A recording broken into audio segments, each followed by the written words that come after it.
My wife Julie started working for LS a few years ago, and that's where I learned about the Man Woman campaign. And I began volunteering at the gala, and through that volunteering, I learned a lot more about it and learned exactly how big the campaign really was. And started thinking about how I could get involved a little more intimately, and some of my contacts and how they might be involved, and how I might be able to use that to the advantage of the campaign. First of all, you and Alyssa did an excellent job of helping the leadership team understand exactly what a good candidate looks like and what you're looking for in a good candidate.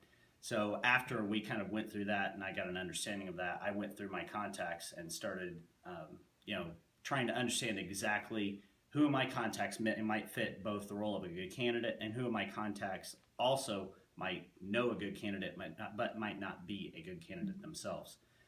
So immediately, Dennis O'Brien came to mind as a great candidate. He's a dynamic and exciting guy. And then my brother-in-law, Craig Mintz, is very well connected in the community. And although I didn't imagine him being interested in running as a candidate, it made a lot of sense to me because he had a lot of good connections in the younger community, which is kind of the new blood for the campaign going forward. Dennis has exactly what it takes to be a great man-woman candidate. He is a very successful realtor in the Indianapolis metropolitan area. He has a very large sphere of influence. He's extremely competitive, and he has a real compassionate heart and a really giving heart, which is kind of what we talked about on leadership team as kind of the perfect formula for a good candidate. So the first meeting I had with him, I had a phone conversation. And I kind of explained the campaign, explained a little bit of what it's about, knew that it would appeal to him just based on who he is and his giving heart. After that, we had lunch. Alyssa and I had lunch with him. Great lunch. Alyssa really went through the details of the campaign, kind of the nuts and bolts, what the expectations of the candidates were, what the expectations of the campaign as a whole were, and kind of where the donations would be invested.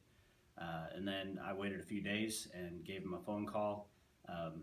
Just previous to that, I sent him an email with a link to the Fire with Fire video, which is absolutely amazing. And it didn't take much of a phone call after he saw that video. He was pretty hooked, and he was on board.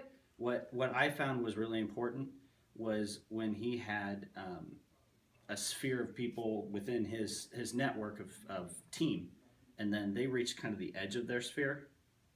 That's when the sphere of influence for the fundraising really grew. That's when your net gets bigger, is when you kind of reach to the edge of your sphere and ask those people on the edge of your sphere to get involved in their way to reach out to their sphere.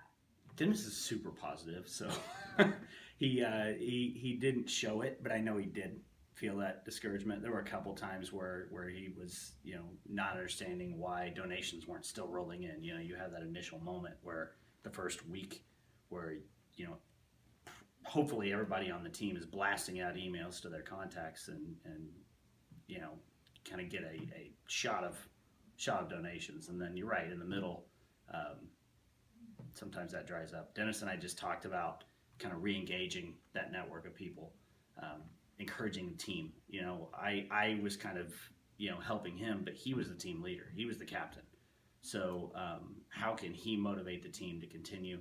Another thing that really seemed to be, accidental, but worked, was one of his 3 events, his kind of fundraising events, was about that middle time, and the team got together at the fundraising event. It was an opportunity for everybody to kind of recalibrate their thought process, and that was kind of cool. There are highs and lows in the campaign for the candidates and the team, and it's really important that LLS staff remember to encourage during lows and praise during the highs, and also remember that pretty unlikely that anyone on an individual's campaign team are experienced fundraisers.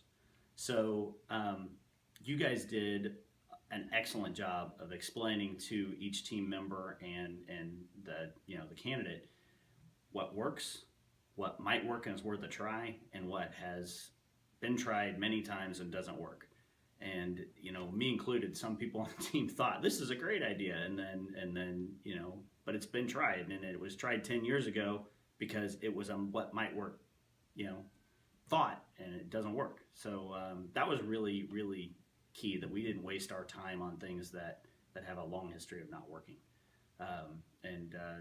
Like I said, we are not experienced campaign fundraisers, and so kind of using your expertise to understand exactly what is successful, has been successful in the past, but also I think it's important to allow that creativity to happen, because the same fundraising events or the same strategies over and over again eventually become stale, and I think it's really, really good. And we tried some new different things, and they did work, especially on his fundraising events.